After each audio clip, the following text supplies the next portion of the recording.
Hi everyone, it's Jan Pakinern here and today is my Bangkok historical tour and nandito ko ngayon sa Future Cafe Restaurant. I'm just waiting and having my quick bite for breakfast. Dito pala yung meet-up place, guys, if you get Klook Tours. And here's us going inside the bus that will take us to our first destination of the day. Ayan, and that's our tour guide. Her name is Tu.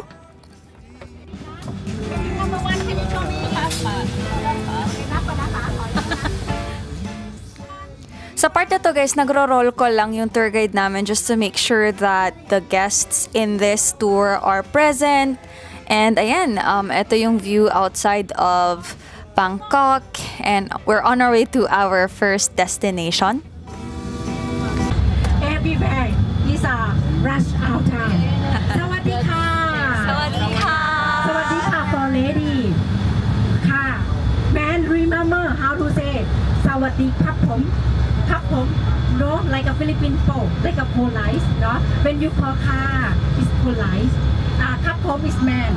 Man, you remember kapom because you don't say ka now because Thailand population lady boy too much. Okay? You know, lady boy is same lady. We call ka. Okay? You know, like a yeah, like a.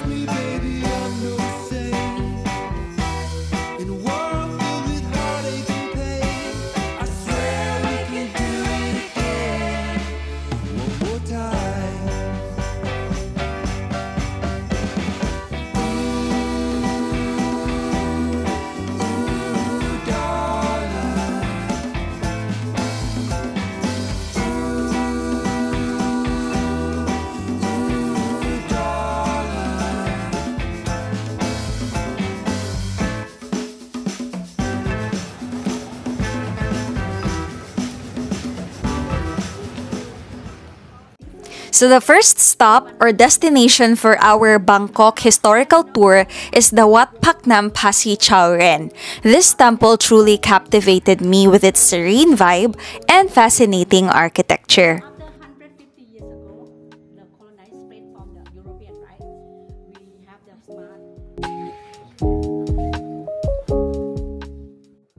So currently, we are now on the second floor, and the second floor is actually called the Wat Phak Nam Museum.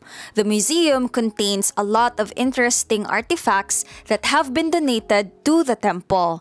You will find Buddhist art, Buddha images, wooden furniture, ceramics, and even some classic vintage cars.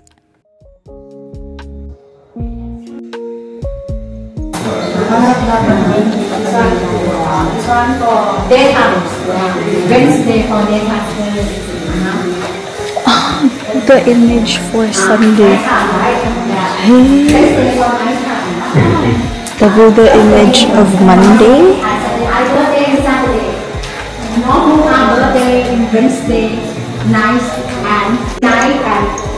The Buddha image of Tuesday. Wow. Alam niyo ba guys, sobrang na-amazed ako dito sa floor na to kasi akala ko dati iisa lang talaga yung image ng Buddha. Pero hindi ko alam na per day pala of the week, may iba't ibang image pala siya. So, nung pumunta ako sa next floor, guys, as in, napawaw na lang ako kasi sobrang ganda ng ceiling and evident talaga yung gold sa mga thigh designs. And then also, look at the walls and etong column na to, oh my God, sobrang evident ng gold. Yan. Nandito tayo ngayon guys sa pinaka-top floor ng Wat Phak Nam Pasi Chao Ren, which is for me is one of the highlights of the place. We are here at the Emerald Stupa, and this glass structure actually sparkles under the sunlight and is crowned with an exquisitely detailed emerald glass pagoda yung nasa screen na yan. And then the ceilings feature intricate designs that beautifully reflect the rich tradition of Buddhist art and community spirit.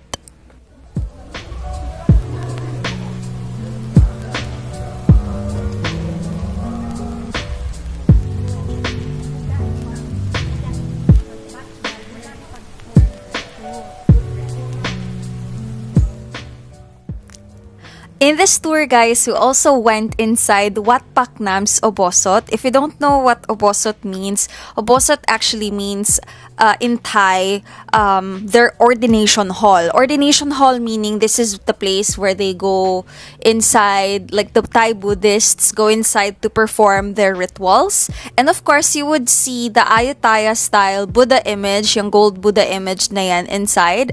And of course, the walls are decorated with all these beautiful murals.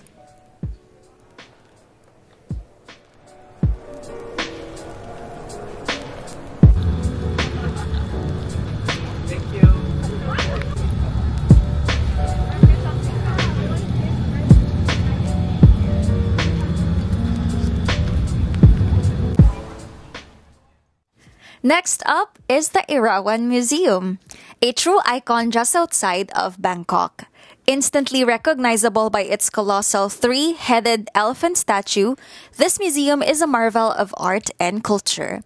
Step inside and you'll discover a treasure trove of Thai relics, intricate artworks, and fascinating exhibits that capture the essence of local mythology and history. The building itself is a visual feast, blending traditional details with modern design, making it a must-visit for anyone eager to explore Thailand's rich heritage.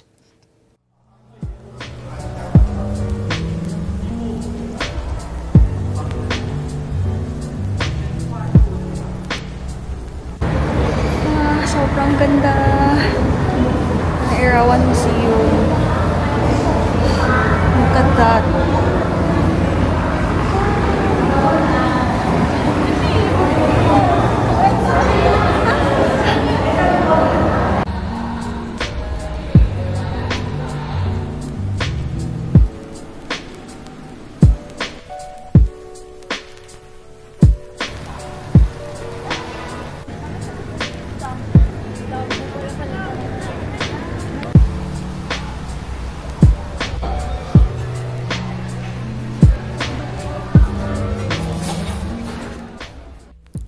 And our last stop for the day, guys, the Ancient City or the Ancient Siam, which is an open-air museum set in beautifully landscaped grounds on the outskirts of Bangkok.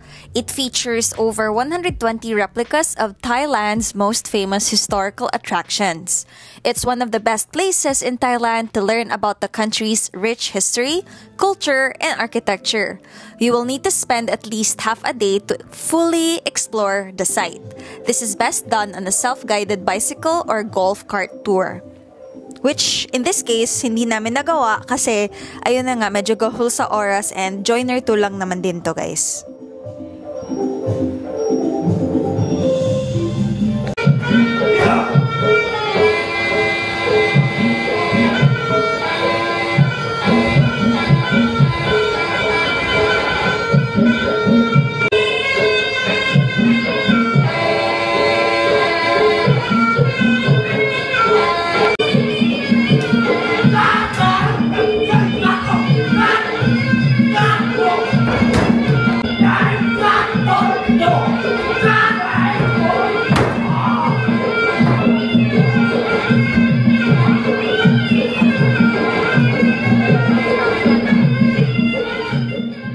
So, as I've mentioned earlier, guys, dahil joiner tour lang naman din tong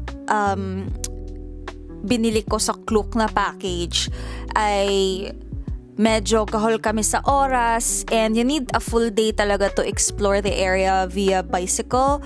Pero wala akong kasama, hindi ako marunong magbike. So, ang ginawa is kaming lahat, sinakay na lang kami inside the bus while it's driving around the area and we can see it comfortably naman inside the bus. Sobrang init kasi sa araw na to, guys. As in, tirik na tirik yung araw. Pero na-enjoy ko naman din. Pero, how I wish sana nag-DIY na lang ako para may time pa ako to go to the place and take more photos. Hi everyone! So, kakatapos lang ng tour namin and yung drop-off is dito sa may Jod's Fairs and nag-CR muna ako saglit dito sa Central Rama 9 Tower. Jod Fairs pala. So, ayan. Babalik ako doon kasi naka-CR lang ako saglit.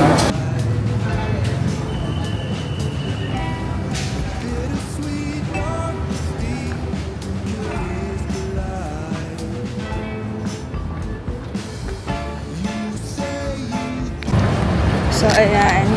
Ang goal is maghanap muna ng makakain. And then after that, uwi na din ako sa hotel ko kasi I need to sleep.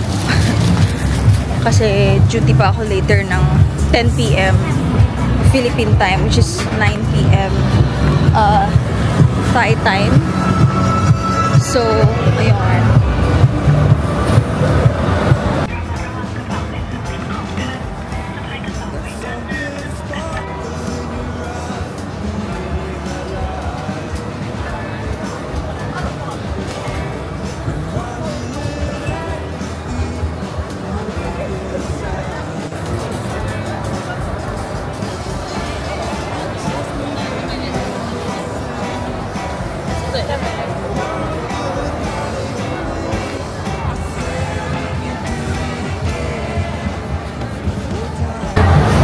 So, ano siya guys, para siyang kung taga Cebu ka, para siyang Sugbo Mercado-ish.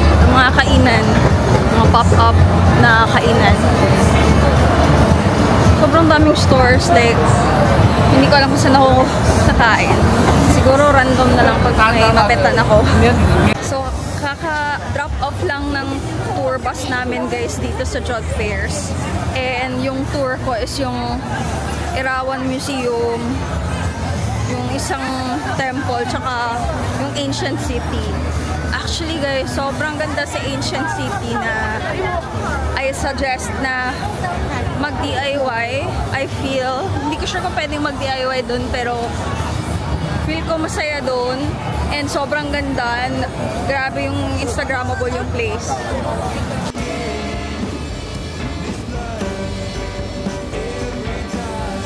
Đi thăm lớp thì sao làm vậy? 21 mà nó gì?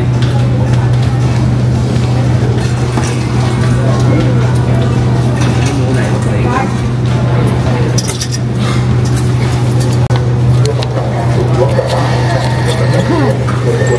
Anh mệt mua mấy lần rồi.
Kakarating ko lang from the tour, and it starts at 9 and then it ends at 5 p.m. That includes the travel time in between and also visiting the actual tourist spots. And ayun na nga, gaya ng sinasabi ko kanina, malayo-layo sila from each other. So, kailangan talaga na on time. Pag sinabing, let's go na. So, ayan.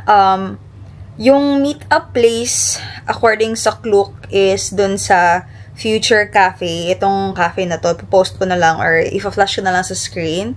I rode a Bolt. So, parang angkas sa atin. Sumakay ako ng motor. Tapos, pagka-drop off ko dun, sabi ko, ba't walang tao sa labas? Kasi yung expectation ko, dun sila sa labas may meet up, mag-o-organize kung sino-sino yung mga members or kung ano-ano yung mga tours, etc. Pero kailangan nyo palang pumasok sa mismong cafe. So yung cafe na yun is parang bar, and then parang nagiging restaurant din siya sa gabi, and then sa morning, coffee shop siya. So doon nag-o-organize yung mga tours, doon chine-check kung nasa list ka ba, confirmed booking, etc. At kung anong group and sino yung magiging tour guide mo. So, ayan. It's very important, guys, na pag pupunta kayo ng Bangkok or ng Thailand, tas you will consider getting tours, joiner tours from Klook. May it be, you know, kung solo ka or group kayo or dalawa kayo, or family kayo, tas magjo-joiner tour kayo dito sa Bangkok. Yung communication nila, yung ginagamit nila, hindi Messenger or hindi Viber or Line, make sure na nag-download na kayo ng WhatsApp. Yung WhatsApp talaga, importante yan kasi i-message ka ng tour guide mo, dun mo siya makukonta. Kung, for example, nahiwalay ka sa grupo nyo, ng tour nyo, at least may contact ka ng tour guide nyo, diba? So, ayan, it's very important, iko-contact ka. And then, ano pa ba? Ayan, i-check nila kung part ka ng list, and then, pag na-identify na kung kaninong group ka and sino yung tour guide mo, lalarga na kayo, may magpipick up naman na bus. So, ayan, ang funny lang kasi, super friendly ng tour guide namin na si Tu. Ano ba, parang nung morning kasi, hindi ko masyadong feel kasi sobrang aga, like 8 something, 8:47, nandun na ako. And then, sobrang friendly niya, sinasabi niya na, oh, are you alone? Sabi ko, yeah, it's okay, you have me, like, or I am here. And as someone who's like traveling alone, sometimes, hearing it from somebody else na parang, oh, I take picture of you, or don't worry, I am here, is very reassuring. And true enough, guys, I highly suggest na pag nagsusolo travel kayo, di ba usually hindi naman kayo automatically nagiging friends ng mga nagiging kasama mo sa tours. So I highly suggest you really befriend yung tour guide and you ask them, you know, to take a picture of you. Mostly sa kanila, magaling talaga mag-take ng photos. Yung tour guide ko kanina, wow. Pag chinecheck ko yung mga pictures niya, parang, ang galing niya. Tour guide nga siya. Ang galing niyang mag-take ng photos. Tas tinuturuan ka pa niya na paano mag-pose, ano yung mga angles. Kasi syempre, di ba, on the spot, pag hindi ka talaga masyadong maalam sa mga poses or hindi mo alam kung ano yung magandang angle mo, parang ma-mental block ka tapos matchatsaka na lang yung photo. Pero siya, as in, kino-coach ka niya, tapos sinasabi niya, oh, dito maganda yung spot na to. So, ayan, na-appreciate ko. So, just a tip, guys, na make sure na you befriend your tour guide and stay close to the tour guide para pag may, automatic, hingi ka na or makikisuyo ka to take up photo kasi it's already part of their job na at tulungan kang mag-take ng pictures. Ayun. So, ano pa ba? So, sa tour naman, guys, okay naman din yung mga tourist spots na visit namin. Ang napansin ko lang is every time pumupunta kami sa mga temples or mga sacred places, talagang kailangan mong hubarin yung sapatos mo or yung footwear mo. So, I highly suggest na pag kukuha kayo ng tour na ganito, make sure na you're wearing either slippers or sandals na madaling i-remove or comfortable shoes na with socks, with clean socks. Pero yung sa akin, yung suot-suot ko today is yung sandugo ko na sandals. Ito, flash ko sa screen para magka-idea kayo. Baka gusto nyong bilhin. So, ayan. Kasi madali lang siyang hubarin. Tapos, pag susuotin mo din, madali lang din siyang suotin. And again, parang halos lahat ng pinasukan namin today sa tour, kailangan mo talagang maghubad ng sapatos or ng footwear. Ang mismong tour na to, guys, is sa driver lang, sa tour guide, and transpo, yung binayaran. Pero wala pa yung ticket. The ticket is not included. So, yung iniisip ko is, if wala akong ticket, I was planning to buy na lang on-site. yun yung iniisip ko. May iba naman din na bumili na sila ng ticket online and i-redeem na lang nila on-site. Pero for me, that hasn't booked anything, it's really great kasi yung mismong tour guide nag-o-offer na yung company nila ng bundle. Meaning to say, may Erawan Museum, saka may Ancient City na tickets, and then, plus, makikibundle din sila ng buffet sa Ancient City, which I feel is decent enough, but I don't really find the food or meal there appetizing, pero pwede na rin. Pero hindi talaga siya, it's not for me, like, hindi ako sobrang nag-enjoy sa food, pero if gutom na gutom ka na, might as well, diba, grab mo na, kasi wala akong nakitang mga, I mean, meron naman ding mga nagtitinda around Ancient City, kung gusto nyong kumain, pero, syempre, majority ng mga kasama ko sa group is nag-buffet na sila. So, syempre, para join ka na lang din, di mag-buffet ka na, diba? So, ayun, I paid 750 baht. That includes the ticket for Erawan Museum, Ancient City, and the lunch buffet. Apart or on top sa, binayad ko na 1,600 for the actual tour. And then, another tip, guys, if first time yung mag-join your tour, it's very important to be really present and have the presence of mind as well. And also, yung tinatry ko talagang gawin, di ba, ako lang mag-isa, wala akong friends. Yung tinatry ko talagang tinatry ko talagang i-identify kung sino yung mga kasama ko within that group tour. So, fina-familiarize ko na yung mga mukha, and then, of course, fina-familiarize ko din yung mukha ng tour guide. Fina-familiarize ko rin yung mukha ng bus driver, and then, if possible, if hindi ka sure, pwede mo ding picturean yung mismong bus. Kasi, more often than not, pare-parehas lang ang mukha ng mga buses sa tour. And, of course, God forbid, sana naman hindi ka makasakay sa bus na you're not supposed to ride on, diba? Kasi baka, mawala ka or baka mag-join ka sa tour na you're not supposed to be there. So, it's important to really take care of yourself, accountability, and also make sure na you stay close to your tour guide, especially if you're alone. So, that's how I keep myself safe, and talagang hindi ako parang, pag sinabing Gora na, talagang maybe 1 or 2 persons, and then 1 or 2 people or 3 people in front of me, and then maybe the tour guide, or sometimes nasa tabi ako ng tour guide or nasa likuran ako ng tour guide kasi ayokong mawala, ayokong maiwanan. So, 'di ba? Stress ko pa kung mawala ako sa group. So, ikaw mismo sa sarili mo, dahil gusto mo naman ding mag-solo travel, dapat ikaw be responsible of yourself and presence of mind, and again, wag kang maging pasaway. Yun lang yung magiging masasabi kong tip, and then also yung masishare ko sa para hopefully may take away din naman kayo sa ginawa kong tour today. Although hindi ako masyadong nakakapag-chika, pero hope na na-enjoy nyo yung tour for today's vlog.